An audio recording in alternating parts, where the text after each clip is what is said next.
Senhoras e senhores, vamos dar início ao último painel de hoje, o nosso quinto painel, que é uma mesa de debates com o tema Período de Transição e Regulamentação das Reformas sobre o Consumo e Renda. Acompanhem o QR Code na tela para enviar as suas perguntas à mesa. Compondo-a, temos coordenador, Dr. Leonardo Aguirre de Andrade, doutor e mestre pela Faculdade de Direito da USP, LLM pela Georgetown University, professor do IBDT e advogado. Vamos aplaudir, por gentileza, muito obrigado.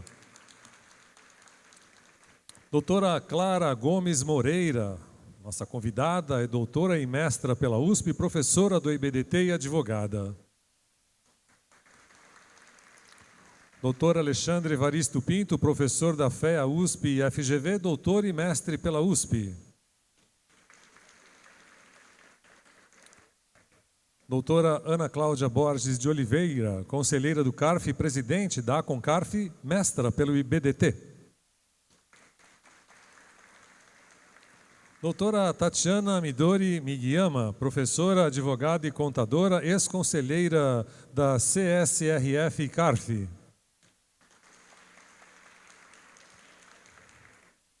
Doutora Lina Santin Cook, doutoranda pela PUC de São Paulo e mestre pela FGV Direito São Paulo, LLM pelo INSPER, professora, pesquisadora e coordenadora do Núcleo de Estudos Fiscais da FGV Direito São Paulo. Doutor Salvador Cândido Brandão Júnior, doutor e mestre pela Faculdade de Direito da USP, professor da FGV e do IBDT e advogado. E o doutor Paulo Calhendo, professor titular da PUC Rio Grande do Sul, doutor pela PUC de São Paulo e advogado. Por gentileza, doutor Leonardo, queira dar início a esta sessão. Obrigado. Boa noite a todas. Vou te falar pela segunda vez aqui no dia que eu posso pular a parte dos documentos, dado o adiantado da hora também. Eu já assumo aqui as atividades de coordenação dessa mesa de debates.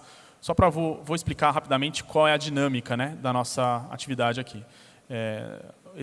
Esse painel, né, ele se dedica a discutir alguns temas que foram debatidos ao longo do dia. Então, a mesa de debates ela vai contemplar 4 grandes temas que foram recortados a partir dos debates do dia para uma análise sob outro ângulo. Então, a gente fez uma divisão aqui de atividades, começando pelo tema 1, que é o Pilar 2 e Contabilidade, que vai estar sob a responsabilidade da professora Clara Moreira e do professor Alexandre Evaristo. Na sequência, a gente vai passar pelo tema da tributação de dividendos e seus efeitos para as empresas, com a professora Ana Cláudia Borges e a professora Tatiana Migiyama. O tema 3, a gente, então, sai da renda e vai para o consumo, perdão. Então, para tratar do tema 3, da reforma tributária do consumo e o período de transição, a professora Lina Santin e o professor Salvador Brandão Júnior. E, por fim, o tema 4, a gente vai tratar do princípio do destino na tributação do consumo, com o professor Paulo Calhendo, e aí a gente vai fazer uma dobradinha de novo com a professora Lina Santin e o professor Salvador Brandão Júnior. Então, sem mais delongas, eu queria só dar uma palavrinha de 10 segundos sobre a montagem desses temas aqui, porque a gente está num congresso sobre as transformações do direito tributário. O ideal de uma reforma tributária é que a gente tivesse uma visão holística tanto da tributação da renda como do consumo em conjunto. Infelizmente, a gente não passou por isso, né? A gente teve uma tributação segmentada, uma reforma segmentada, primeiro do consumo, depois da renda, e a gente tem que lidar, enquanto especialistas em direito tributário, com esse cenário dado. Então, a nossa análise aqui vai ter esse prisma, a gente vai analisar o que está posto e as dificuldades que a gente vai enfrentar na prática. Então, sem mais delongas agora, passo a palavra para a professora Clara Moreira, que vai falar aqui do tema do Pilar 2 e Contabilidade. Muito obrigada. Eu agradeço o convite, agradeço na figura do professor Luiz Eduardo Schwerer, a quem saúdo pela posição de presidente, mais do que merecida. É uma honra tê-lo. Seguindo propriamente aos debates que já foram feitos nessa casa sobre o Pilar 2, e o nosso objetivo aqui não é ser repetitivo, mas a gente precisa passar sobre alguns conceitos que foram mencionados. E eu queria passar sobre 4 elementos. Talvez o Pilar 2 seja o grande feito da tributação internacional até o momento, positivo ou negativo. Mas a verdade é que ele é um grande feito. E ele é um grande feito, talvez, por 4 grandes marcos que eu mencionaria. Primeiro, que ele é uma expressão clara da governança corporativa exercida pela OCDE no bojo do Inclusive Framework. Ela é uma expressão clara de uma regra que ela é ditada por um órgão internacional e que é capaz de ser incorporado automaticamente, sem nenhuma alteração, por toda a legislação doméstica. Ela é também uma manifestação de uma lógica que eu chamaria de uma cooperação forçada. Se a gente pega a ideia clássica da teoria dos jogos do John Nash, a gente chega a uma ideia de que cenários cooperativos são aqueles que geram uma maior eficiência. Qual que é o problema? Eu tenho, vamos dizer, um contexto de atuação gerada por multinacionais que a ausência de uma coordenação entre todas as jurisdições inviabilizaria uma medida que fosse eficiente. E a verdade é que a OCDE criou uma espécie de um modelo de cooperação forçada, em que a inação ou que a tributação inferior a 15%, ela enseja com que a sua base seja capturada por outra jurisdição.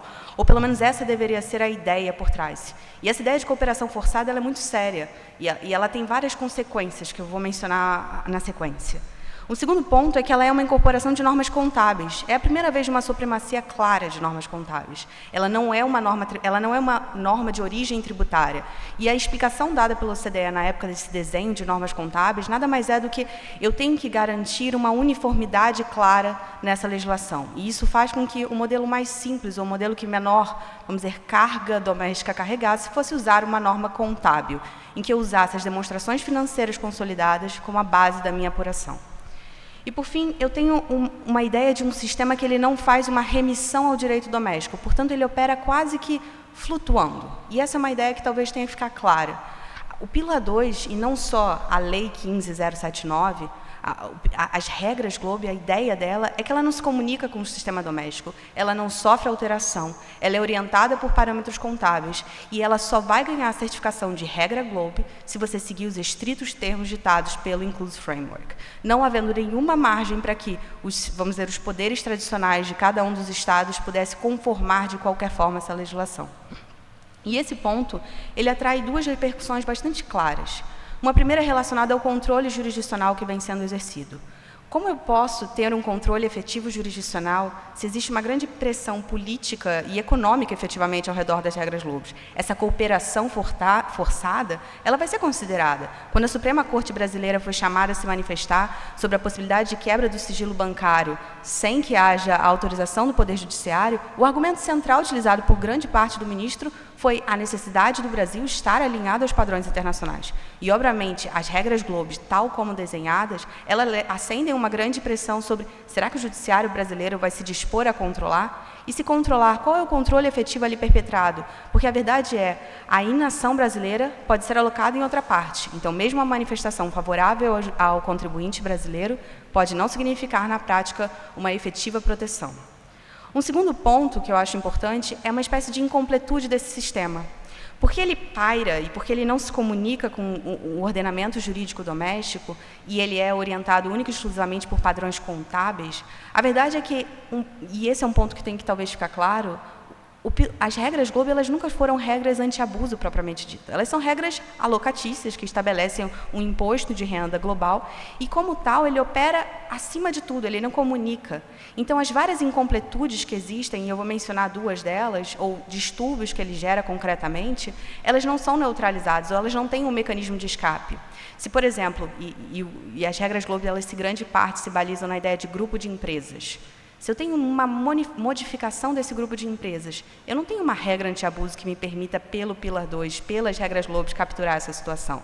Se eu tenho uma modificação dos meus registros contábeis, porque a contabilidade ela é subjetiva e eu posso ter uma modificação, e já há, existe um estudo feito na Áustria, agora eu não vou saber mencionar todos os autores, mas para uma pessoa austríaca, ela me demonstrou como é danoso para a contabilidade quando o direito tributário se vale dela como seu elemento balizador. E quais são os distúrbios oriundos dessa introdução? Porque eu tenho uma pressão para que a minha contabilidade reflita aquilo que eu quero que seja o meu fato gerador, sendo que as demonstrações financeiras consolidadas nunca foram orientadas para guiar nenhuma hipótese de incidência tributária. Então, eu crio um referencial de um sistema que não só ele foi balizado com aquela função, como as próprias amarras, vamos dizer, ou proteções tradicionais das normas jurídico-tributárias, elas não estão ali. Eu não me comunico com o meu sistema doméstico, eu não tenho um meio de conformação ou controle. E essa ideia fica muito clara, talvez, quando a gente assume 2 cenários que a gente levantou aqui que poderiam ser. O primeiro é um caso relacionado às concessionárias de serviço. E as concessionárias, elas têm ativos contratuais, contratuais, financeiros e intangíveis, a depender do momento da realização do contrato. Mas o fato é que esses ativos nunca são puros, no sentido de que eles podem se referir a investimentos substanciais feitos numa determinada localidade, mas muitas vezes eles são caixas maiores, que envolvem várias verbas. Quando foi aberta a consulta pública à Receita Federal, as várias concessionárias perguntaram à Receita Federal qual era a interpretação a ser dada sobre a exclusão de substância baseada no investimento substancial, de um ativo tangível, o artigo 77, parágrafo 3º, inciso 2, da Instrução Normativa 228. E a Receita Federal ela se limitou a dizer que essa não era uma situação de exclusão. Mas o fato é que ali surge uma dúvida. Eu tenho caixa fechada, ativo contratual, por exemplo, em que eu não tenho só a construção daquele investimento, eu tenho outras coisas ali dentro. E são características muito particulares da concessão brasileira. E ainda não tem uma manifestação da Receita Federal. Mas as normas GloBE, tal como feitas, elas devem obedecer única e exclusivamente à contabilidade. É só ela que eu vou ver. Quando eu analiso as regras de TBU brasileira, eu tenho um distúrbio ainda maior, porque eu tenho um sistema que ele não foi feito para o TBU brasileiro, ele foi feito para a CFC estrangeira. Ele não vai reconhecer todo o tributo pago no Brasil, ele não vai reconhecer um resultado. Em suma, há uma série de distúrbios causados por esse modelo GloBE e esse modelo de normas contábeis, que nada mais é do que uma tradução internacional de um modelo unicamente contábil que se insere no contexto brasileiro acima de qualquer controle, acima de qualquer nível de comunicação com o ordenamento jurídico brasileiro. E essa é uma experiência única. É algo que a gente vai vivenciar agora e tentar entender em que medida, por exemplo, o nosso poder judiciário vai interferir. E simplesmente para terminar de fazer algumas referências com relação ao que foi dito sobre a legalidade, existe um ponto importante. Primeiro que existe uma manifestação do Supremo posterior ao julgamento de relatoria do ministro Dias Toffoli, que é a DEI 3465 de relatoria do ministro Barroso, em que se tenta balizar. Mas o ponto é que não tem extrafiscalidade no PIRLA 2. Se eu tento construir, como a professora Elisabeth tentou mencionar, se eu tento identificar quais são esses critérios, quais são esses balizadores mínimos, a jurisprudência tradicional da Corte, primeiro, que só foi com relação à alíquota. Segundo, ela seguia como, sempre que houver um máximo, sempre que houver uma espécie de referibilidade ou um elemento intrínseco a esse tributo que exigisse essa mutabilidade, e sempre que houvesse uma proporcionalidade dos critérios, eu poderia ter a relativização. O que o ministro Toffoli fez no julgamento relacionado a receitas financeiras e ao álcool, ele traz 4 critérios: extrafiscalidade, solidariedade, coatividade e facultatividade. E a verdade é que, quando eu tento transpor esses critérios ao PIRLA 2, os parâmetros tradicionais não funcionam. Ali há uma deslegalização substancial na definição de base de cálculo, sujeito passivo, hipótese de incidência,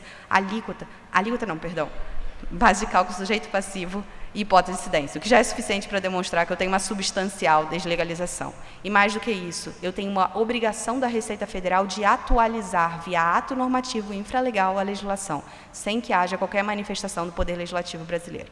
Isso tudo para dizer que talvez o PIRLA 2 ele seja não só um grande paradigma em termos internacionais, como em termos domésticos, e que levantem uma série de questionamentos sobre como o nosso ordenamento jurídico vai ser capaz de reagir diante desse ordenamento, desse regime que praticamente voa, ele flutua, com uma espécie de coação forçada. São essas minhas considerações.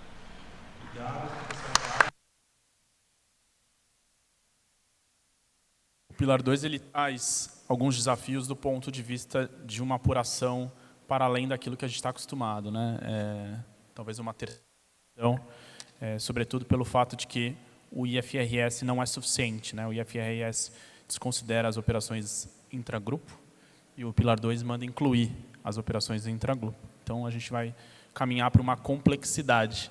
E falando em complexidade, talvez o professor Alexandre Evaristo Pinto, tenha algumas considerações sobre a evolução desse tema da complexidade na contabilidade, no contexto de Pilar 2 e o debate que vem se desenvolvendo no exterior sobre isso. Professor Alexandre. Muito obrigado, professor Leonardo Aguirra. Também gostaria de cumprimentar a todos os presentes aqui hoje nesse já tradicional congresso do IBDT, parabenizando aqui a figura do nosso presidente, querido professor Luiz Eduardo Chueri, bem como a todos os membros aqui da mesa, diletos amigos e com quem tanto aprendo, né? Acabei de aprender bastante aqui com a brilhante palestra da minha amiga Clara. E em complemento, né, a essas brilhantes palavras, de fato, esse é um daqueles temas que envolvem tributação e contabilidade e, portanto, requerem uma análise um pouquinho mais detalhada, né, sobre alguns pontos que são controversos. Acho que um primeiro ponto que é bastante importante a gente ter em mente é que, de fato, no nosso regime atual do lucro real, vários são os ajustes determinados por lei em relação ao lucro contábil, ou seja, a gente tem uma base contábil bastante distinta da base tributável e, consequentemente, isso nos leva a algumas reflexões. E aí, no âmbito dessa entrada do Pillar 2, leva a ideia do Global Tax Decluttering, ou seja, será que essa não é uma boa oportunidade para a gente simplificar um pouco mais essas diferenças entre a base contábil e a base tributária? Talvez seja um bom momento para a gente refletir sobre isso. Por óbvio, né, a gente vai fazer uma antropofagia aqui brasileira, a gente não vai deglutir tudo, algumas coisas não necessariamente vão continuar sendo ajustes, mas acho que é um movimento bastante interessante para a gente pensar, eventualmente, em simplificar o número de ajustes, consequentemente deixar a base tributável no lucro real mais próxima da base contábil do lucro contábil. Então, acho que esse é um ponto a ser levado em consideração no âmbito mais aberto, vamos dizer assim. Indo agora para um âmbito mais positivado, pensando nas normas que internalizaram as ideias do Pillar 2 no Brasil, é bastante importante observar não só o texto legal do adicional da CSLL, como também a Instrução Normativa 2228 de 2024. E aí vem um ponto bastante interessante, né, que diz respeito a essa relação entre direito tributário e contabilidade. De fato, traz lá o conceito do lucro na contabilidade, que é um conceito bastante importante, mas para fins do cálculo do lucro globe, ou seja, o lucro dessa entidade que a gente está construindo, que é representada pelas multinacionais localizadas aqui no Brasil, ele traz um conceito que se assemelha às demonstrações consolidadas, mas não é o conceito das demonstrações consolidadas. Ou seja, é bastante distinto do conceito contábil, que existe, já é relativamente tradicional, no qual, eventualmente, a gente vai consolidar os resultados, as contas contábeis de todas as entidades ali daquele grupo no Brasil. E, por óbvio, quando a gente faz consolidação, a gente faz a eliminação de ajustes intragrupo, por exemplo, relações de compra e venda que sejam feitas entre essas entidades. Não, no lucro globe, a gente parte de algo que se parece com consolidado, mas inclui as atividades intragrupo. Ou seja, praticamente a gente faz um novo tipo de consolidação, que é a soma das demonstrações financeiras individuais, sem que haja a eliminação desses ajustes intragrupo. Então, a gente está com uma figura completamente nova e que inexiste na contabilidade, que é esse conceito de lucro globe consolidado, mas sem ali tirarmos os efeitos dos ajustes intragrupo. Então, esse é um ponto que é fundamental. Faz o seu sentido a gente não ter a eliminação desses ajustes intragrupo, tá? Isso não é uma invenção ali, é pensando no objetivo que é a tributação e a determinação dessa alíquota efetiva, e vale destacar que as transações intragrupo podem ser operações de compra e venda que geraram receitas, lucros e, consequentemente, tributação sobre o lucro. Então, essa é a razão pelo qual a gente cria esse conceito novo ali dessas entidades, dessas demonstrações financeiras individuais somadas. Outro ponto que é relevante, que ainda envolve a questão da contabilidade, já partindo aqui para a finalização, é que, de fato, ao olharmos para a instrução normativa, há um conceito de normas contábeis aceitáveis e outro de normas contábeis autorizadas. Normas contábeis aceitáveis inclui, por óbvio, o padrão IFRS, mas também a previsão expressa do padrão contábil brasileiro. E o que vem a ser o padrão contábil brasileiro? Por óbvio, as grandes empresas elas acabam adotando o padrão Full IFRS, adoção plena, mas a gente também tem um cenário que envolve o CPC de pequenas e médias empresas, que o valor das pequenas e médias empresas, a definição não tem nada a ver com o montante do Simples Nacional, nada disso. Vão ter empresas de grande porte ali. E também temos os conceitos de, aí sim, de pequena empresa e de empresa de pequeno porte. E aí também com normas contábeis próprias e distintas das normas do IFRS. Todos esses aqui podem ser enquadrados desse guarda-chuva chamado padrão brasileiro.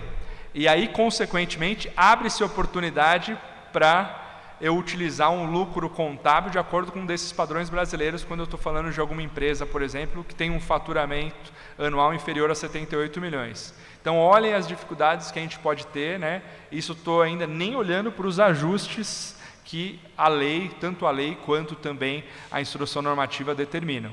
Então, são vários os desafios contábeis que são oriundos disso e, de fato, a gente poderia ficar discorrendo por horas, mas por amor aqui ao debate, mas também em amor ao tempo e a paciência de vocês, eu passo de volta a palavra ao meu querido presidente.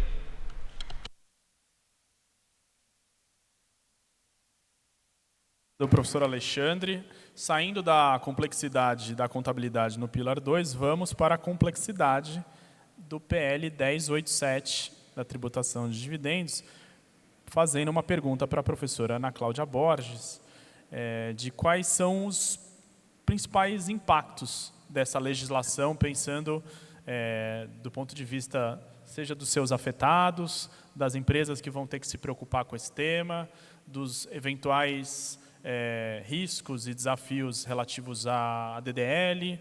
Então, levanto essa bola para a professora Ana Cláudia Borges abordar.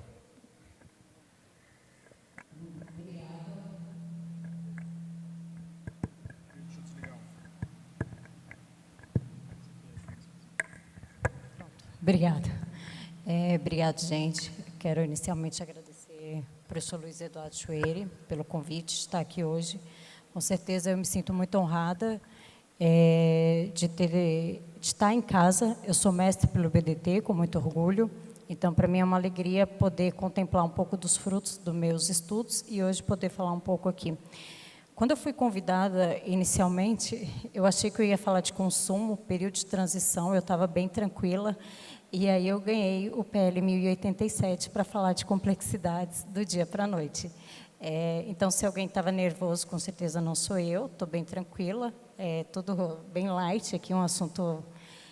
E ontem eu fui lá no Senado falar do PLP 108, então eu também tive que desdobrar meu tempo nesses dois estudos, e eu falei, alguma coisa vai ter que ser aproveitada, porque na natureza nada se perde, tudo se aproveita. Com certeza, o PL 1087 ele vem para atingir as empresas de pessoas, né? Sociedade de pessoas, pequenas e médias empresas. Eu imagino que sejam elas as mais afetadas quando a gente fala na tributação dos dividendos. E essas pequenas empresas, prestadores de serviços, aparentemente também foram aqueles que sofreram com a tributação do consumo. Mais uma vez, me parece que a tributação ela dá o mesmo foco. Ela tenta abarcar os prestadores de serviços, os empreendedores do nosso Brasil, dentro de uma economia que já parece um tanto quanto fragilizada. Dentro dessa pergunta, o professor Leonardo ele me pediu para falar um pouco sobre planejamento tributário, se a gente pode falar agora em novas versões de planejamento tributário, o que vem pela frente. É claro que eu não vou fazer aqui um exercício de futurologia, mas com certeza o planejamento tributário ele vai vir. O primeiro cuidado que eu acho que tem com essas empresas que vão ser atingidas pelo PL 1087 é que agora a gente tem de outro lado o CBS e INBS também incidindo sobre todas as operações. Então, se eu tenho ali um ato que eu posso dizer que foi a benefício da empresa, eu vou ter uma incidência de CBS e IBS fugindo da incidência do dividendos. Então, também é uma tributação que vai incidir do outro lado e que antes a gente não tinha dessa mesma forma sendo trabalhado. E eu fui pensar um pouco, refletir sobre o planejamento tributário. Eu li bastante da obra do professor Luiz Eduardo Schwery e tem um aspecto que me chamou muita atenção, que ele faz uma digressão ali na história da Alemanha para saber de onde veio a DDL, por que a gente fala em DDL, de onde surgiu as primeiras discussões. As primeiras discussões, quando surgem ali na Alemanha, o professor diz para a gente que ela surge do judiciário. E por que ela surge do judiciário e não da lei? Porque eu tenho primeiro os fatos ocorrendo socialmente, até eles serem qualificados talvez juridicamente, e depois uma incidência tributária. Eu não tenho como antever uma incidência tributária em cima de fatos que não ocorreram. E eu acho que o cenário atual, ele é o mesmo. Se hoje eu vou ter outros tipos de planejamento tributário, alguns arranjos complexos, arranjos para fugir de forma ilícita ou não da tributação dos dividendos, quem vai saber primeiro vai ser a nossa jurisprudência. Talvez eu, meus colegas do CARF, ali no CARF, teremos que nos debruçar sobre alguns casos que a lei não traz disposições. E talvez nos perguntar se, ao falar em distribuição dos dividendos, eu estou falando em hipóteses fechadas, hipóteses taxativas ou hipóteses exemplificativas. Onde que mora isso e onde entra a abusividade. Eu faço coro ao professor Schwery também, quando ele fala em ato anormal de gestão das empresas. Então, acho que o olhar vai ter que ser esse, pensar onde que uma empresa agora está gerindo o seu ato de forma anormal, aonde a empresa está mantendo a sua gestão da forma como ela ocorria antes da nova tributação dos dividendos. Ela vai vir, ela vai trazer novos impactos e ela vai ter que se deparar também com um cenário de tecnologias, novas tecnologias e outras formas de tributação. Até conversava com meu amigo Cláudio Tartarini, e ele falou que hoje no Caribe a gente já tem tokenização de empresas. Eu tenho empresas inteiras sendo tokenizadas.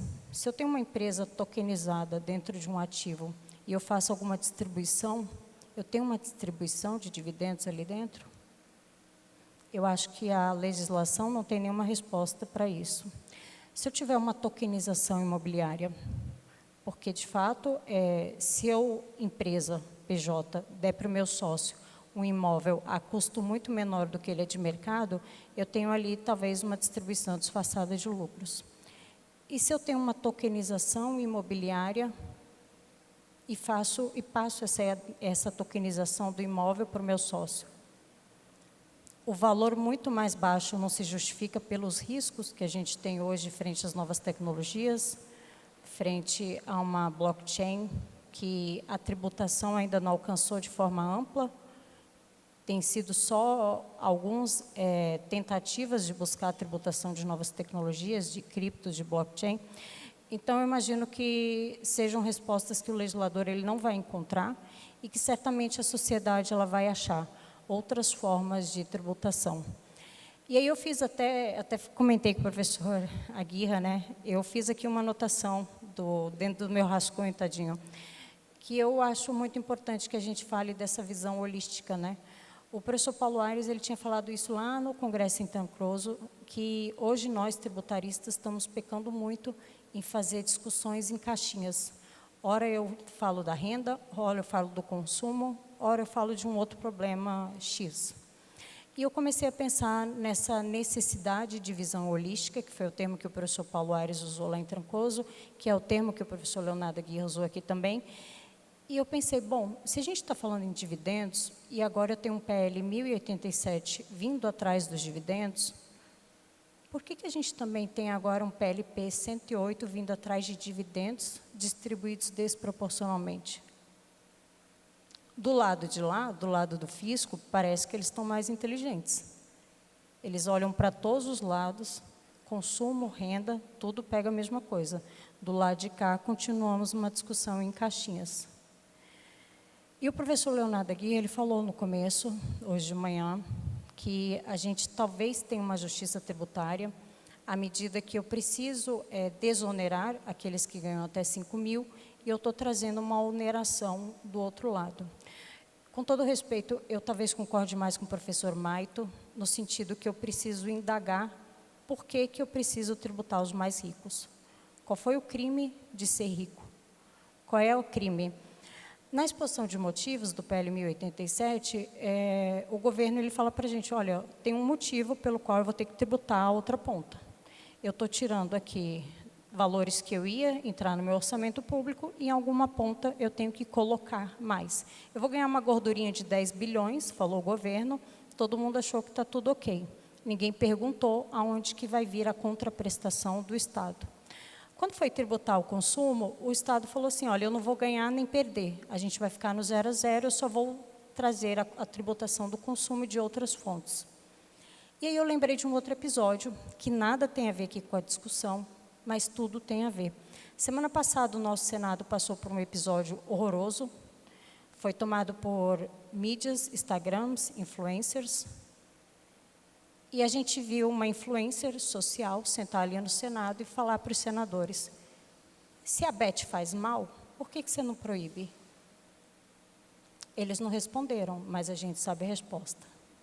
Porque se está regulamentado, eu estou tributando. Então, o governo está tirando uma gordurinha de 10 bi na reforma da tributação da renda, está saindo no 0 a 0 na reforma da tributação do consumo e mantém a tributação das bets. Faz mal, mas é regulamentado e eu tributo. Nisso, a gente perde muito o olhar de ter uma visão holística à medida que nós, daqui desse lado, continuamos estudando em caixinha. Ora renda, ora consumo, quem sabe um dia a gente fala das bets, mas todo mundo dentro da sua caixinha e ninguém se comunica. Então, para finalizar, eu vou trazer aqui só um ensinamento que o professor Luiz Eduardo Schwerer me deu, com base em toda a doutrina que eu li do professor Alcides Jorge Costa. E o professor Alcides, ele fala lá nas primeiras aulas, a base dele. Ele fala, olha, antes nós tínhamos um estado de polícia, onde o fisco tinha personalidade própria. O fisco era dono de um patrimônio, fisco e contribuintes litigavam de igual para igual. Quando eu entro no estado de direito, o fisco, ele deixa de ter personalidade. O fisco não tem personalidade. O patrimônio público é do Estado. Existe uma supremacia do interesse público. Para combater a supremacia do interesse público, eu preciso dar garantias para os contribuintes. Para dar garantias aos contribuintes, nós precisamos ir atrás das nossas garantias também. E eu acho que pensar de forma holística, se é esse o termo, é uma forma de lutarmos também pelas nossas garantias como contribuinte. Manter a discussão apenas em caixinhas talvez nos deixe de forma precária, pensando em garantias como se fosse só devido processo legal, ampla defesa, provas, e manter as nossas garantias é um pouco mais do que isso. Então, eu passei um pouquinho do meu tempo, mas agradeço, obrigada.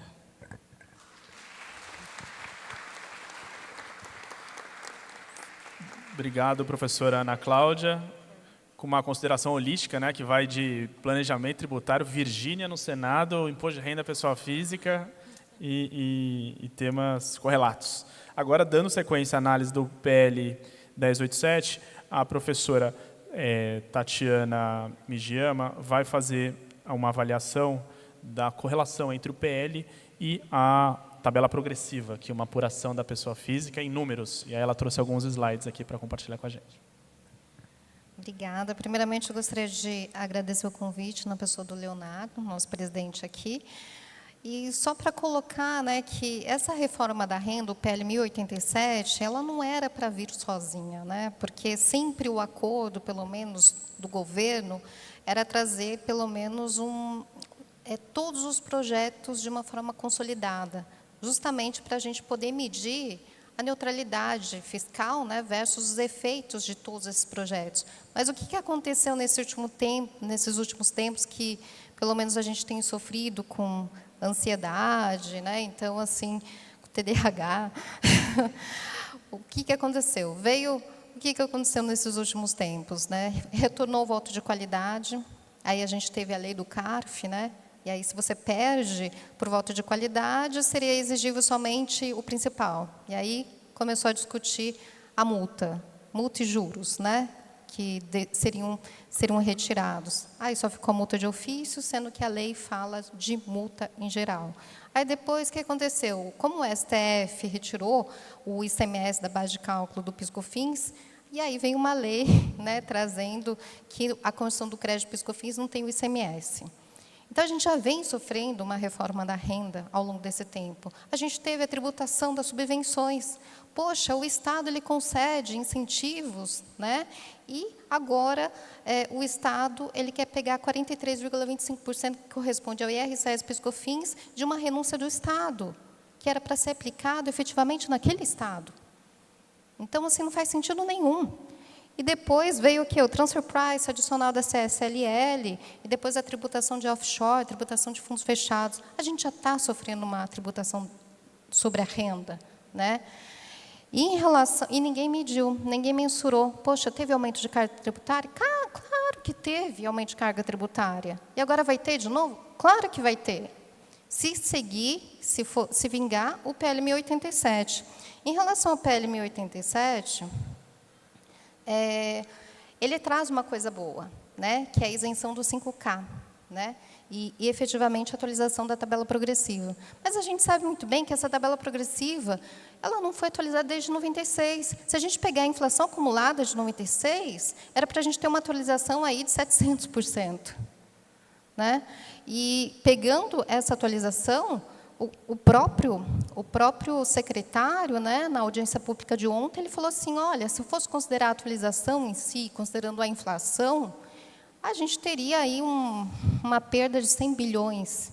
Aqui não, aqui se eu fizesse desse jeito até 5K, aplicando os descontos regressivos até 7K, eu tenho o quê? Eu tenho uma perda somente de 25K, 25 bilhões.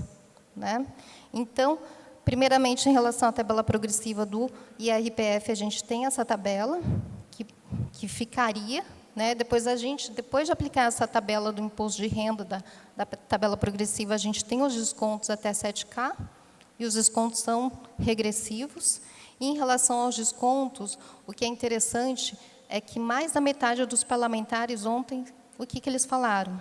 Que com o desconto regressivo até 7K, eles vão ter uma perda de 5 bilhões por ano. Ou seja, eles estão desesperados em relação a essa perda de arrecadação.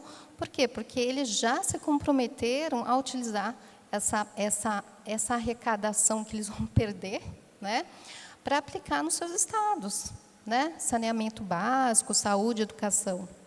Como que fica? E aí, o que acontece? Depois o governo ele criou o seguinte no PL. Poxa, então vamos fazer o seguinte, vamos antecipar esse imposto de renda na fonte. E aí as empresas que distribuem dividendos, elas teriam que antecipar, né, o IR-fonte, ou seja, teriam que reter na fonte quando eles pagam para a pessoa física que recebe 50 mil de lucros e dividendos, né, e para investidores não residentes, independentemente do valor, independentemente se for pessoa física ou jurídica. Ou seja, aqueles investidores institucionais, fundos de pensão que estão lá fora, eles aplicam aqui no Brasil via regulamentação do Banco Central, né? E os dividendos que eles receberiam menos 10%. E aí, pelo PL 1087, o que foi criado? Mas tudo bem, ele vai receber um crédito. Só que esse crédito, que vai ser utilizado para o não residente, é um crédito estranho, porque não é um crédito de natureza tributária. Tanto é assim que ele não é atualizável pela Selic. Tanto assim que como que o investidor não residente vai utilizar esse crédito? E aqueles investidores não residentes que residem, por exemplo, em país considerado paraíso fiscal, ou aqueles não residentes que, por exemplo, que não tributam, né, lá fora, como que ele vai utilizar esse crédito? E aqueles não residentes que estão em país que firmaram um tratado com o Brasil. Será que não tem algum ponto aí que possa prejudicar o investimento aqui no Brasil? Claro que tem. O investidor não residente ele vai sofrer uma insegurança, né, em relação aos investimentos que ele faz aqui. Então, acho que pode-se pensar, por exemplo, na hipótese, vamos pensar assim, de planejamento tributário, como a Ana Cláudia colocou. Poxa, então, se eu for um investidor não residente, ao invés de eu investir diretamente, pelo menos em empresas, em participação aqui, eu posso criar um FIP. Aí eu crio um fundo de investimento e participação, né? Eu não tenho a antecipação do IR-fonte, ainda recebo os dividendos isentos, e aí, quando ele for distribuído para um investidor não residente, é alíquota zero. Bom, são vários pontos aí que a gente precisa pensar. E se aquele investidor não residente ele tem participação com influência significativa em determinada empresa, ele pode falar não, empresa, não distribui dividendos, reinveste aí. E reinvestindo, se ele vender as ações em bolsa, ele tem alíquota zero do imposto de renda sobre o ganho líquido. Então, são pontos aí que precisa ser pensado. Em relação à tributação de altas rendas, qual que era o objetivo antes, né? O que a gente teve de discussão antes de sair o PL 1087? O ponto era o seguinte: o governo ele estava incomodado com pessoas físicas que recebiam dividendos, e esses dividendos eram oriundos de lucros que não foram tributados a alíquota de 34%, ou 40% se for equiparadas em instituições financeiras, ou 45% se for em instituições financeiras. Ou seja, o governo estava incomodado com pessoas físicas que recebiam dividendos, né, de PJs que estavam no lucro presumido e simples nacional. Só que se ele fizesse uma proposta trazendo que somente seriam tributados por essa tributação de alta renda para aquela pessoa física que fosse sócio de uma PJ que estivesse pelo presumido ou simples nacional, o discurso não seria: olha, o rico tem que bancar o pobre. Bom, um ponto a se considerar. Então, o que essa tributação de alta renda considerou? Porque está tendo realmente uma tributação indireta de dividendos. Vamos fazer o seguinte: vamos verificar o total dos rendimentos que vocês recebem. Então, do total dos rendimentos, está incluído também os isentos, os não tributados. Se o total de rendimentos der 600 mil, pronto, você já é um contribuinte da tributação da alta renda. E aí, eles criaram um fator redutor, que é justamente isso que eu estava colocando. Sobre a alíquota, dessa tributação de altas rendas, né, que a base não é 600 mil, a base é o total de rendimentos com umas deduções específicas, você teria aqui uma tributação até 10%. Mas, é claro, uma alíquota, né, progressiva conforme o seu rendimento da base, que é a base de cálculo. E aí ele criou, né, eu trouxe aqui, mas eu vou passar rapidinho, ele criou um redutor.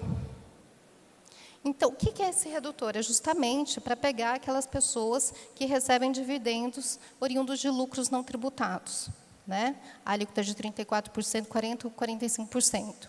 Por isso que ele criou um redutor no seguinte sentido: se a alíquota efetiva da PJ, somando com a alíquota efetiva da PF, for maior que 34%, ou 45%, ou 40%, você tem direito ao redutor.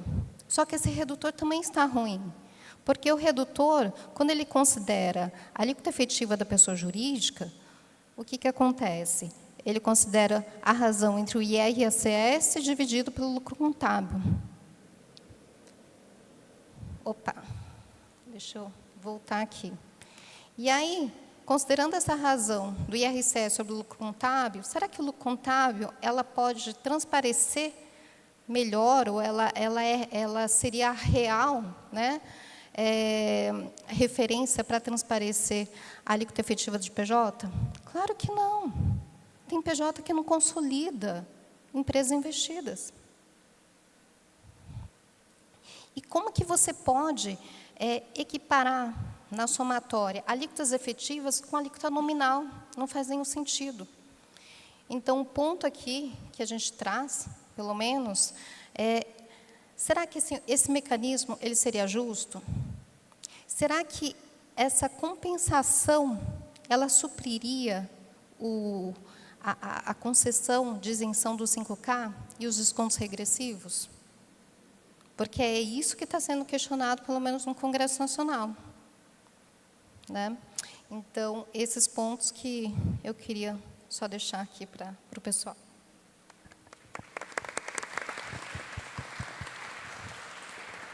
Obrigado, professora Tatiana.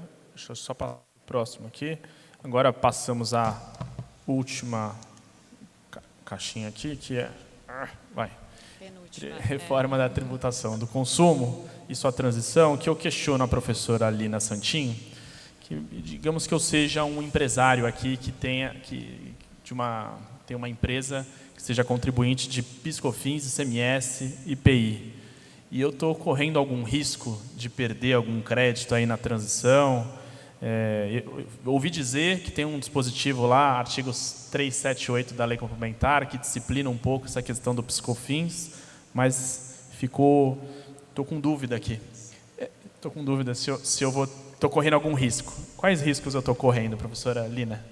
Muito obrigada, Leonardo. Boa noite a todos e todas. Parabenizo o IBDT na figura do seu presidente, professor Luiz Eduardo Chueri, e toda a organização do evento na figura da professora Fabiana Carsoni. Parabenizo aqui também todos os meus colegas de mesa, rapidamente para a gente ficar no tema, e agradeço a todos que ficaram até esse horário para nos escutarem.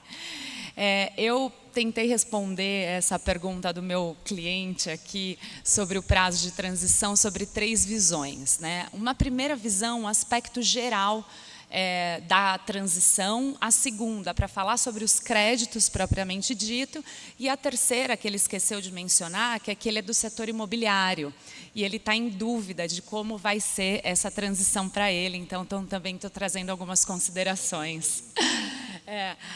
Com relação à visão geral, né, embora a gente tenha muita insegurança nessa implementação e, com certeza, haverá desafios com relação, especialmente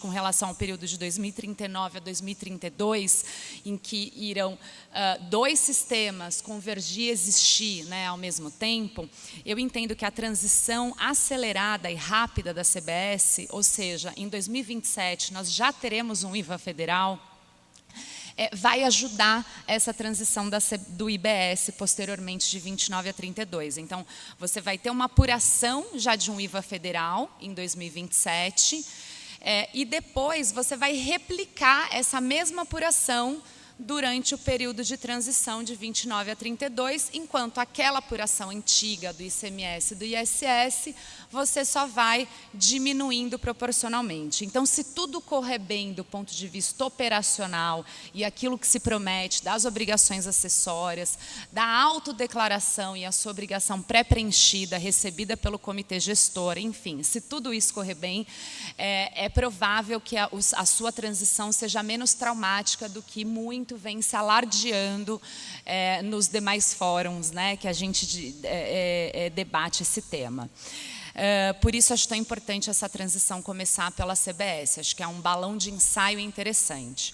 O segundo aspecto que eu trago aqui, que foi uma provocação com relação aos créditos, pensando em PIS/COFINS, o que a norma trouxe no artigo, inclusive, que você mencionou, Leonardo, é que eu vou poder utilizar esses créditos também para compensar com a CBS, afinal é o mesmo bolso, aqui a gente não tem a questão federativa envolvida, eu estou falando de um tributo federal, então se hoje o meu credor é a União, permanece o meu credor a União, né? Então eu tenho esse prazo para utilizar esses créditos, eu posso abater com a CBS, e eu posso também, caso na legislação regulamentar, aquilo que vier regulamentar, se me trouxer algumas restrições, que é algo que, da forma como a lei está colocada lá no inciso 3º e 4º do artigo 378, né, poderão ser ressarcidos desde que cumpram requisitos para utilização nessas modalidades estabelecidos. Então, ficou uma discricionariedade para o regulamento. Eu ainda tenho a opção de simplesmente apresentar um PERDICOMP e compensar com os meus outros tributos federais ou pedir ressarcimento em dinheiro.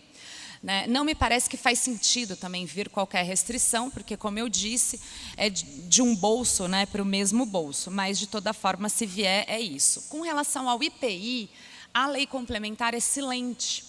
Ela não traz nada, até porque o IPI não vai ser extinto. Só que é fato que vários contribuintes que hoje pagam IPI deixarão de pagar. Só aqueles que produzem itens consimilares na Zona Franca de Manaus é que terão esse gravame. Então, o que me parece é que, já que ela foi omissa, só sobrou realmente o pedido de PERDICOMP para que a gente faça aí ou essa compensação com demais tributos, ou então ressarça em dinheiro. O ICMS, que antigamente estava no PLP 68, ele foi transferido para o 108. Tá? A gente já tem aquela previsão constitucional de que vai ser devolvido em 20 anos, né, 240 meses, com a atualização do IPCA, mas o que consta hoje, um pouco mais detalhado no projeto do PLP 108, é essa necessidade de homologar esse crédito, esse saldo credor, e ali também está em uma discricionariedade na legislação, quando ele fala desde que previstos ou admitidos pela legislação estadual, e a gente sabe que em vários aspectos o contribuinte reconhece créditos pautado numa interpretação da legislação estadual cuja fazenda respectiva não concorda. Então, né, aqui a gente tem um conflito, precisa ver como isso vai ser resolvido, mas tem esse condicionante. Então, desde que ele apresenta o pedido, tem um prazo de 12 meses para ser analisado, prorrogável por mais 12 meses, esse prazo, nas condições, esse prazo terminando, homologado tacitamente. Se for bem de ativo permanente, aí são 60 dias, é mais rápido para que haja essa homologação. Uma vez homologado, ele pode pagar débitos antigos de ICMS, ele pode quitar a própria CBS, e ele também pode ser transferido para terceiros. Tá? Esse é bem interessante, a gente precisa ver como vai vir a regulamentação. Claro que talvez isso não contemple a realidade, né, de todos os contribuintes, a gente precisa saber mais detalhes do seu negócio, mas é fato que a gente pode pensar também em outras questões, em ações para agilizar hoje os pedidos, né, de homologação dentro do ECREDAC, no caso do Estado de São Paulo, e outros sistemas, porque a gente já tem isso garantido constitucionalmente. Usar para transacionar esse crédito, pensar em um regime especial de diferimento, de suspensão, enfim. E, por fim, tentando aqui resumir um aspecto bem relevante da reforma, que é o setor imobiliário, que foi um setor extremamente articulado, já que era um setor muito afetado pela mudança da tributação cumulativa do ISS para uma tributação não cumulativa, e eles, enfim, foram extremamente articulados e muito habilidosos também na elaboração dos cálculos para demonstrar os impactos nocivos dentro da sua atividade econômica, e isso convenceu o legislador, passando também pelo Ministério da Economia, a trazer redutores. Então, a gente tem o redutor de 50% e de 50% para alienação, 70% para alocação, falando de forma bem resumida, mas também foi trazido um regime de transição especial.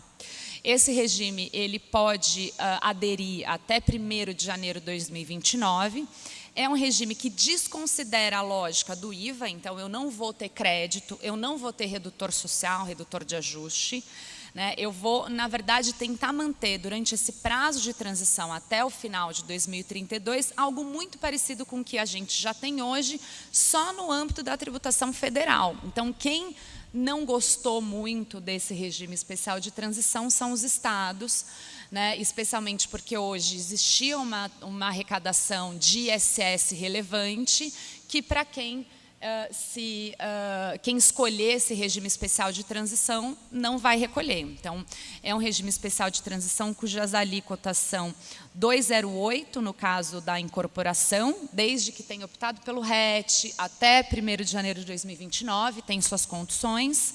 Se for imóvel de interesse social, a alíquota cai para 0,53 de CBS, quer dizer, é muito pequena realmente. E se for uma alienação decorrente do parcelamento de solo, também efetuado até 1º de janeiro de 2029, eu vou ter o 365, que é a alíquota do PIS/COFINS cumulativo que a gente tem hoje, né? Em ambos os casos ficam afastadas todas as demais incidências, não tem o IBS, não tem o crédito, não tenho nada mais. Mas, se o contribuinte não quiser, o que eu acho muito difícil dele não querer, talvez, em alguns casos de pré-moldados, em contribuintes que já tenham uma estrutura mais própria para a aplicação do valor agregado, talvez sim, vale a pena, precisa fazer cálculo. E aí ele vai passar pelo período de transição, já absorvendo todos os créditos e débitos, proporcionalmente ao quanto que o IBS está sendo implementado, que é aquele 1/10 ao ano de 2029 até 2032. Então, esse período é um período, sem dúvida alguma, desafiador, mas acho que a gente tem que trabalhar aqui para que todas as questões operacionais sejam bem estabelecidas e bem implementadas para que haja o máximo de compliance, de possibilidade de enfrentar essa complexidade da forma menos onerosa para o contribuinte. Obrigada.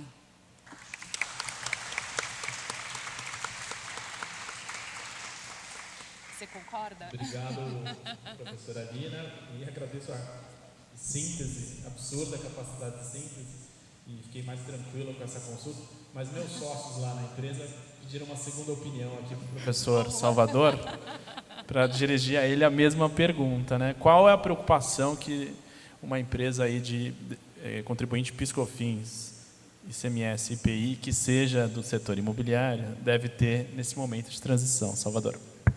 Boa noite, gente. Eu quis interromper ali algumas vezes, estava para fazer alguns comentários, eu fiquei um pouco constrangido, deixei para falar depois. Gastei a quinta, né, Salvador? Então, para começar a falar do final, quando ela está falando do período de transição para o setor imobiliário, é importante deixar claro que isso é só para incorporação imobiliária e parcelamento do solo, né? Não é para venda de imóveis, tem até uma transição para aluguel. Na locação, se o contribuinte ele tem os contratos de aluguel assinado até a publicação da lei complementar de 214, e ele levou a registro na matrícula do imóvel até 31 de dezembro de 25, então ainda dá tempo, ele pode optar por não ter créditos e débitos de nada no regime da locação, e vai ter uma apuração do IBS e do CBS sobre a locação pela receita bruta de locação, com uma alíquota de 3,65%, que é a alíquota do PIS/COFINS cumulativo, né? Então, é uma questão de fazer conta. A alocação no IBS-CBS vai estar com uma redução de alíquota em 70%, com créditos e débitos. Então, será que vale a pena eu optar por ter uma tributação sobre receita bruta, sem crédito, só com débito de 3,65? É uma questão de fazer conta.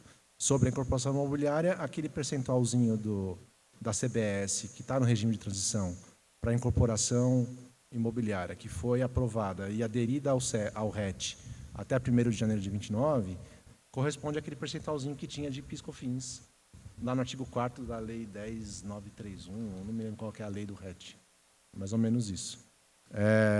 Agora, a minha grande preocupação está em relação aos créditos dos tributos que serão extintos, né? ICMS, o IPI será praticamente extinto porque vai ter alíquota zero para uma grande maioria das indústrias do Brasil, né? Poucas ficarão com a alíquota ainda tributada de IPI, e o PIS/COFINS também será extinto.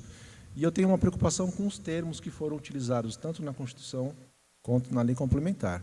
Quando a gente vai falar de saldo acumulado, já até respondi aqui, quando a gente vai falar dos créditos de ICMS, quando ele for extinto, lá em 31 de dezembro de 2032, que vai ser o último dia dele, a Constituição fala assim, lá no artigo 134 da DCT, ou 135, 134 da DCT. Não temos a lei complementar ainda. Mas na DCT está dizendo que o saldo credor não utilizado até 31 de dezembro de 32 poderá, então, ser apropriado ou utilizado daquelas formas que a Arina já falou aqui, em 240 meses, transferir para terceiros e etc. Né? Tem 3 hipóteses. Então, eu tenho que ter um crédito já escriturado no meu livro de apuração do ICMS, de acordo com a legislação de cada estado, do que é autorizado a tomar crédito. E se eu tiver saldo credor, em 32, no final do ano, aí sim eu vou poder pegar esse crédito e usar. E se eu quiser fazer crédito temporâneo? Não me parece que tem possibilidade. Então, teve nota fiscal que entrou, de produto que entrou, não escriturei, ele não estava como saldo credor em final de 32, perdi esse crédito, eu não vou poder mais utilizar. No PIS/COFINS, o termo é diferente. No PIS/COFINS, o termo é os saldos de crédito, não, os créditos de PIS e COFINS não utilizados ou não apropriados até o final de 26, eu posso utilizar depois, a partir de 1º de 27, seja para compensar com a própria CBS, seja para compensar com outros tributos ou para pedir ressarcimento. Esse termo apropriado tem um sentido diferente na legislação. Né? A apropriação de um crédito para fins de utilização, ele tem um sentido próprio, que não me parece que teve uma definição própria para fins de apuração de crédito nesse período de transição aqui. Na legislação do ICMS tem um conceito de apropriação de crédito, que é aquele que você quer convertê-lo em um crédito acumulado para fazer um CREDAC ali e poder pagar fornecedor, transferir para outro terceiro, etc. Ou no PIS e COFINS também podemos ter, quando no final do trimestre eu acumulo o crédito e quero fazer um PERD/COMP com outros tributos administrados, eu não vou mais utilizar esse crédito para deduzir apenas do PIS e COFINS, né? Aquelas hipóteses que são permitidas pela legislação, como alíquota zero, saída com alíquota, receitas de alíquota zero, isenção ou receitas de imunidade na exportação, especificamente. Então, esses termos me preocupam um pouco.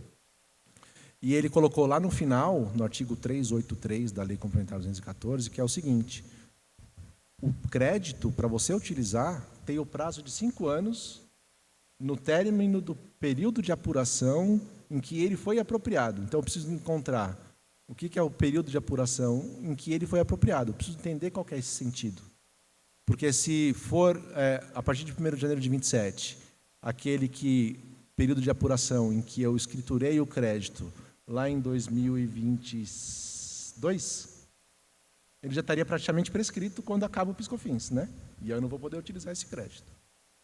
E a lei ainda deu mais uma benesse de você poder apurar crédito de PIS/COFINS para quem está no regime cumulativo. Então, Léo, se sua empresa está no lucro presumido ou o produto que ela fornece está no regime cumulativo, lá da lei 9.718, que é um regime que você não tem crédito de PIS/COFINS, mas vamos ter um estoque de abertura de CBS. Então, quando eu chegar em 1º de janeiro de 27, eu vou pegar o meu estoque de produtos que estão ali, não só de produtos acabados para venda, mas de insumos. Vamos ter uma discussão também de insumos para regime cumulativo, quando acabar o PIS/COFINS lá em 1º de janeiro de 2027, para fim de apurar crédito de tudo que essa empresa adquiriu para revender, ou para utilizar na produção de um bem para venda, ou para utilizar na prestação de uns serviços, para que ele possa, então, compensar com o CBS. Então, a lei ela veda que isso seja objeto de ressarcimento ou de compensação, mas ela diz que esse crédito presumido de CBS, que será apurado, ele terá como prioridade a utilização no abatimento de débitos de CBS. Ou seja, primeiro eu vou usar o estoque de crédito presumido de CBS, que deriva do PIS/COFINS cumulativo, para ir pagando os débitos de CBS em cada competência. E o que acontece? Os meus saldos credores de CBS de cada mês vão sendo acumulados. E aí, esse sim, eu posso ressarcir. Né? Então, eu não vou poder ressarcir o crédito presumido de CBS, mas eu vou poder, de crédito presumido de CBS decorrente do PIS/COFINS cumulativo, extinto a partir de 1º de janeiro de 27, mas eu vou poder, por ele ter uma ordem de prioridade para ser utilizado na apuração do próprio CBS, dos débitos CBS, ele vai competir com os créditos de CBS das compras, né, das aquisições. E aí, esse sim, se for saldo credor no fim de cada mês, eu já peço o ressarcimento logo que vou ter ali aqueles períodos de 30 dias, 60 dias, ou enfim, a depender de qual é a situação.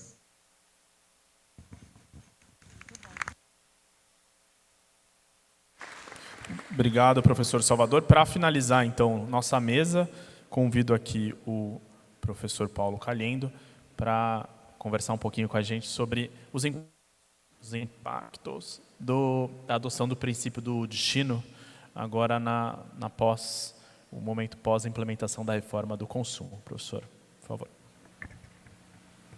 Bem, uma boa noite a todos e a todas. É realmente uma honra estar aqui no Salão Nobre da USP, nesse congresso tão significativo, tão importante, e faço a saudação especialmente ao nosso presidente, Leonardo, e ao nosso professor Chueri, nosso líder e presidente do IBDT, por esse magnífico congresso. Eu vou tentar falar sobre esse tema, que é um tema relativo à reforma tributária, em 10 minutos, o que é um tempo de sustentação oral reduzido no CARF para um tema tão difícil. Então, eu vou tentar apresentar um infográfico aqui, da forma mais rápida possível, um tema que chama realmente atenção. É um momento de reencontro, porque eu encontrei a Lina e o Salvador antes da aprovação do PLP 68, que é a Lei Complementar 214, tratando dessa questão junto com a PI na FGV. Na época, coordenado pelo professor Chueri, debatia-se vivamente com a PI exatamente o tema do destino. E me recordo dos estudos do Salvador e do NUPREM exatamente sobre esse tema e, portanto, eu creio que é uma ampla base de discussão em relação a ele. A primeira pergunta que me foi feita é quais as consequências dessa mudança. Eu poderia dizer que é uma mudança radical no nosso sistema. Depois de décadas de tributação na origem ou tributação mista, nós mudamos para uma tributação no destino. Essa é uma mudança de alinhamento internacional, mas, apesar de toda a celebração que possa se ter em relação ao tema, e muitas observações foram feitas pelo professor Chueri à época, com mudanças que poderiam ser feitas e não foram, muitas vezes, nós podemos dizer que não há nenhuma ingenuidade em celebrar, mas também reconhecer que será um período de muita dificuldade. Não há nenhuma ingenuidade em dizer que nós vamos mudar a matriz econômica e industrial em relação ao país, porque nós mudamos o sistema de tributação de origem para o destino. Lembre-se que, vejamos o caso de uma empresa do Rio Grande do Sul, que eu conheço melhor, que tem a sua sede transferida para um estado outro, em função de benefícios fiscais e por tributação na origem, não mais no destino. Esta empresa, a partir de agora, questiona se ela deve manter a localização ou refazer os cálculos para verificar para onde irá. Nós teremos cálculos que já estão sendo realizados em relação à localização das empresas, porque a partir de agora não há mais possibilidade de incentivos fiscais em relação ao IBS. Obviamente que a reforma tem um período de transição até 2032, mas obviamente os grandes setores empresariais e os grandes setores industriais planejam seus negócios não para 2, 3 anos e nem mesmo empreendimentos residenciais ou comerciais. Os planejamentos são de longo prazo. Então, nós teremos mudanças muito importantes em relação ao setor. Cálculos, obviamente, serão feitos. O sistema da Lei 214, Lei Complementar 214, estabelece de modo exaustivo, e o tempo não me permite mencionar, todas as possibilidades de determinação do destino. Lembro-me que a Lei Complementar 157 sobre serviços previa algumas poucas possibilidades. Essa lei complementar que tratava dos serviços financeiros e dos planos de saúde e consórcios foi duramente atacada no Supremo Tribunal Federal e, por fim, o Supremo Tribunal Federal, na DI 5835, fulminou por inconstitucionalidade, por ausência de clareza sobre o critério de consumo e de destino, a Lei Complementar 157 e 175. Portanto, não se trata de uma discussão de menor importância. A Lei Complementar 214, ela elenca no artigo 11 um número bastante amplo de possibilidades, mas os riscos estão, obviamente, por aqui. No conceito de destino e, segundo, no conflito entre conceito de destino que os estados e municípios possam dar a esse conceito. Imaginemos que mais de um município ou de um estado encontrem um critério de conexão para aquela operação. Qual o resultado e qual o modo ou critério de solução desse conflito? E a primeira pergunta que nós podemos fazer é se existe um modelo para a solução desse conflito na Lei Complementar 214. E nós podemos dizer que existe. O inciso 10 estabelece um critério que é a aplicação do critério específico dos incisos anteriores e, na ausência dessa aplicação, aplica-se o domicílio do adquirente ou do destinatário. Essa é uma das regras de solução. É uma regra que soluciona o problema? Talvez não. Acresce-se a esse fato 2 problemas adicionais. O primeiro, que nós não sabemos como ficará a fiscalização, e por isso o debate da PLP 108 é fundamental. Porque se um município A entende que o destino é no lugar A e o município B acha que é no lugar B, nós podemos ter 2 autuações, ou 3 autuações. E aí nós teremos uma multiplicação de debates sobre o destino nesse momento. Soma-se esse fato a não existência ainda de uma clareza sobre o contencioso do IBS e CBS, mas principalmente da solução judicial sobre o tema. Logo, eu poderia dizer que o grande motor da reforma tributária está sob flagrante ataque e perigo. Portanto, não se trata de um período de transição tranquilo, trata-se de um período de transição bastante complexo. Pergunta-se também, em relação ao tema, o nosso presidente Leonardo ressaltou questões relativas ao planejamento. E o próprio presidente Leonardo tem artigos sobre o tema, sobre o planejamento, que migraria do local do investimento para o local de atração de consumidores. É um belo artigo, eu até cito o artigo do presidente Leonardo, e diria que é um tema de muita importância, mas nos atuais debates que eu tenho acompanhado, eles são residuais em relação à discussão fundamental, que é de atração de investimentos. Os estados, na ausência de incentivos fiscais, como atrairão empresas para os seus estados? Se não tem mais o instrumento de redução de impostos, como atrairei para o meu estado, que fica no extremo meridional do país, uma indústria para vender em São Paulo? E a resposta está na construção de equipamentos e investimentos para tanto de uma ambiência de negócios que assim o permita. E isso somente pode ser feito com um planejamento muito bem estabelecido, com investimentos de longuíssimo prazo, que são investimentos em infraestrutura. Os investimentos em infraestrutura, se mal calculados ou mal contratualizados, não gerarão os benefícios propostos, e aqui está, na minha modesta opinião, e a modesta opinião da indústria, pelo menos da gaúcha, que nós encontramos os nossos principais desafios. Por último, quais os casos de planejamento, se pergunta, em relação ao tema? Eu creio que o planejamento tem 3 fases em relação à transição, e serei bastante breve. Primeiro, adaptação e sobrevivência. Aqueles que se organizaram melhor nesse período de transição se adaptarão a uma nova competição, com um novo mix de produtos, novo mix de estabelecimentos e sobreviverão. Segunda fase, adaptação e consolidação. E a partir daí, conseguirão se estabelecer um novo modelo IVA. E por último, com regras próprias de planejamento que nós conhecemos na União Europeia e na OCDE, com aproveitamento de créditos, com compliance, conhecimento do fornecedor, conhecimento das cadeias produtivas, uso de prazos para registros e planejamento internacional.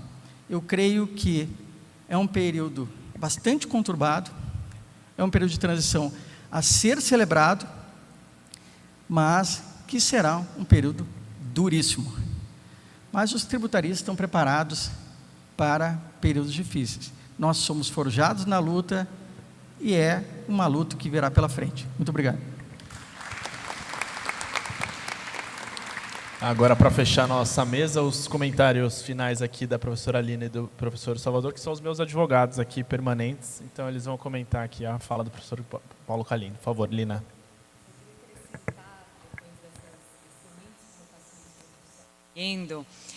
Algumas visões sobre essa mudança do critério origem para o critério destino.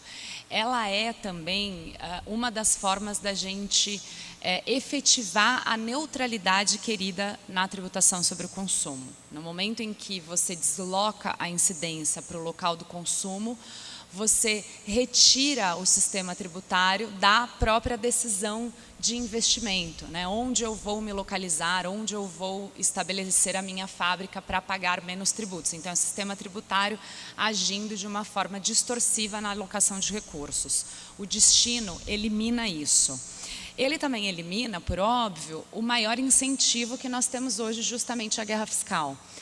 Quando eu desloco para o destino, eu não mais tenho esse instrumento de atrair o investimento, venha para o meu território, que aqui eu te darei essa benesse. Então, do ponto de vista federativo e da harmonia da convivência dos entes federados, nós temos aí um ganho. E quando eu tenho a alocação desses recursos, da arrecadação, ligada ao bolso do contribuinte, eu também tenho uma redistribuição de recursos e eu estou trabalhando aqui o conceito de cidadania fiscal, né, de forma mais resumida, mas o fato é que eu remeter essa receita de arrecadação para onde o consumo ocorreu, que é onde o contribuinte pagou o tributo, que é onde ele vive, onde ele usufrui dos serviços públicos, você tem uma ligação direta aí de cidadania fiscal do consumidor, contribuinte e cidadão eleitor também com aquele território no qual vive. E por fim, o terceiro ponto, que é o que o Paulo colocava aqui ao final, que é justamente esse desafio do desenvolvimento regional num país de dimensões geográficas com muita desigualdade socioeconômica aí entre os entes da federação. Então, além, sem dúvida alguma, da gente precisar de um plano